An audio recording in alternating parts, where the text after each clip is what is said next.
Back to another one of Credit Suite's weekly live streams. My name is Carl Peterson. I'm Credit Suite's content and social media lead. I know the title says Live with Ty Crandall. I'm not Ty Crandall. I'm Carl Peterson, and I'm so happy to be here. A few things you need to know right away if you've been here to 1,000 of these or this is your first one. First thing is first is we are live right here, right now. So if you say hello, I'll say hello back. So let me know your business and where you're at. I'll give you a shout out on stream.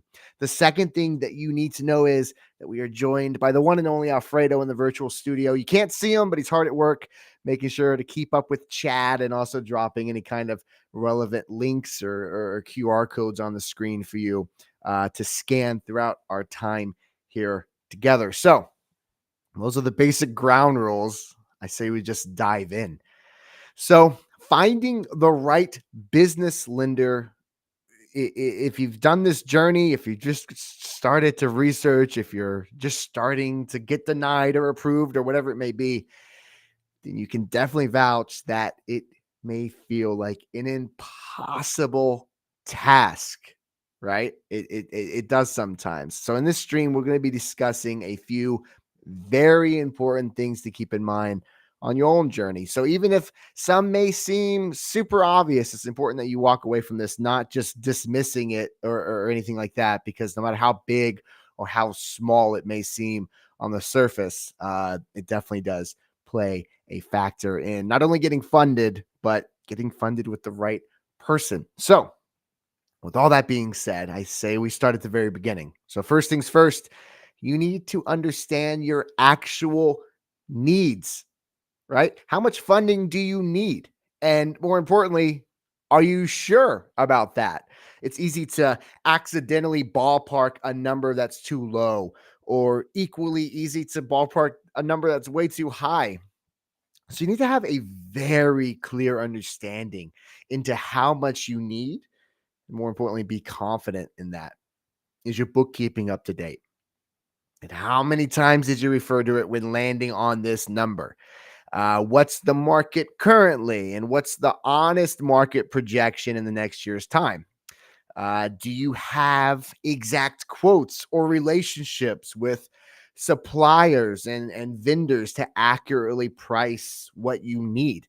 Do you just need a general line of credit, or do you need a specific supply like shelving or computers? These are just a few questions that you have to be certain on before even starting this journey. At least that's what I suggest. So that's why the very first step is understanding your actual needs. You don't know what you need until you know what you need. Let me catch up in chat here.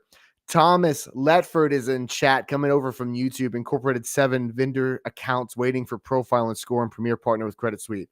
So nice to see you, Thomas. Nice to have you here.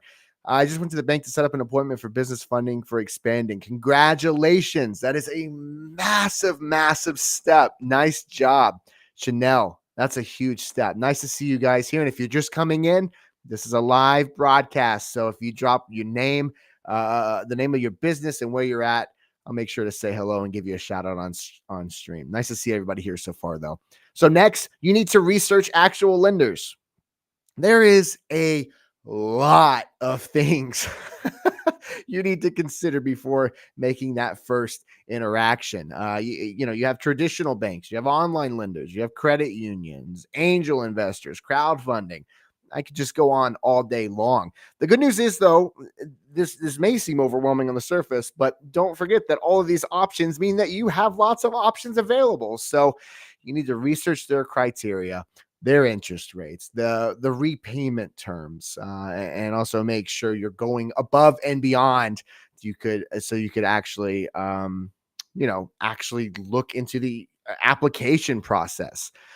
So during this research, you can also get a better understanding into how eligible you are. So different lenders all have different criteria. That makes sense, right? These things include minimum personal and or business credit scores, annual revenue, time in business, industry types. These are just to name a couple, and these are super common, right? But again, each lender is very different from the next. And you may have one lender that doesn't need any of those things, or you may have one lender that has a list going down the street. But this is something you simply just can't assume, but research can absolutely help you get on that right path of having a better understanding and also being able to properly prepare for these conversations before going into them. The more prepared, the better, right? Moving on, you should also compare interest rates and fees. This seems like a no brainer, but don't let a no brainer be the reason that you go with the wrong lender or end up paying more. Sometimes no brainers are the exact thing that causes a hiccup in a business. So you want to find a lender that offers, obviously, competitive rates and a very transparent fee structure. But don't stop there. You should also look into fees or any kind of additional costs, such as the closing cost or prepayment penalties. Ask directly, am I going to get a penalty for paying this off too early? These are things you absolutely have to know. So an interest rate may be super low, but in the end, you may end up paying more compared to somebody else simply because of these little things like this. So just like everything else, got to make sure you're confident in that decision. And again, with that, don't be afraid to negotiate. It may be easy to kind of clump your business into a certain bucket that you may think that it doesn't have any kind of negotiation power, especially if you're attempting to get funding for the first time. But don't be so certain about that. It doesn't matter if you have a $10 cash flow a month or $1 million cash flow a month. Yeah, sure, a million's a lot easier to negotiate than the $10, but that doesn't mean you lose 100% of your negotiating power. Lenders are still in business because they have people getting funding from them, right? That's a basic, that's what they do in the industry. So they don't want to lose a potential customer because of something small. So remember, regardless of your business, you'd really be surprised at how far you can simply get just by asking. If they say no, there's no changing that, then it is what it is. But if they say yes, then you just got a better deal. And then also the lender still walks away with a new client. So that's a super obvious win-win there. Next on the list is reading reviews and evaluating customer service. Sometimes reviews are just plain wrong. There's an old saying in retail, which is only angry people leave reviews. Now, obviously, that's not true. But when doing your research into the lender's history, make sure that there isn't some kind of common theme that you would consider as a red flag. If 100 people are mentioning the exact same thing in negative reviews, then there might be some truth to that. But that goes the opposite way too, right? So positive reviews with common themes can very easily show you what that lender is great at. And I also mentioned customer service. This may seem like a weird thing to consider on the surface, but not really, right? If you're a potential customer, so if a review is mentioning how good or bad the customer service is, if you're a potential customer, you have to remember that you're going to be receiving that same treatment. So you got to be mindful of that. Two more to go. We are moving right along. It's not too late for to get those shout outs as well. I love seeing where everybody's tuning in from. So if you have a business, let me know what that business name is in chat, wherever you're watching. And I'll give you a shout out right here, right now. Two more to go. Are you with me? So the next one is understanding terms and conditions. I told you again at the very start, some of these may seem obvious, but it's got to be done. So I've personally met about 3 other people in the world who read the terms and conditions for things. It drives my wife crazy. We could be somewhere all day as I just read pages and pages and pages, but you should, especially if this is an important set of documents that you're signing that will definitely impact your business in some way, negative or positive. So before you sign anything, you should really consider taking the time with the documentation. What's the interest rate and does it match what you agreed on? What's the repayment schedule? Are there collateral requirements? Look, the world of finance is unfortunately an industry that has a history of bad apples attached to it, right? And I'm not saying mistakes don't happen; of course they do. But I'm also saying that you should make sure you know exactly what you're signing and be fully confident in that, regardless of how great the experience has been up to this point, or how glowing the reviews are for this lender. You should really consider line for line. And it may take you all night. Some of these documents are, this big. And I won't sit here and pretend that the documents you sign when getting any type of funding isn't a ginormous chunk. But regardless, you got to make sure you're taking the time that it takes to have a peace of mind that what you're doing is absolutely the best route for you and your business. Darius coming over from YouTube. Nice to see you, Darius. DNA Cargo LLC got my first 2 net 30 vendors started and working on more. Dotted MC goes active tomorrow for my box truck company. Can't run loads until I get some financing or 15 May, whichever's first. Darius, congratulations. That's a massive, massive win. Huge shout out to Darius coming over from YouTube. Hey, Paul, good to see you. Again. And then Joe, Auto Care of Texas LLC, just starting my finance journey. We're startup auto repair shop in Austin, Texas. That's an industry that will never, ever, ever go away. And also a really great place to have it. Nice to have you coming over from YouTube, Joe. And finally, I've gone over how to find the right business lender. This is what I consider the very last step. It's understand you have options, right? So there's 2 parts to this one.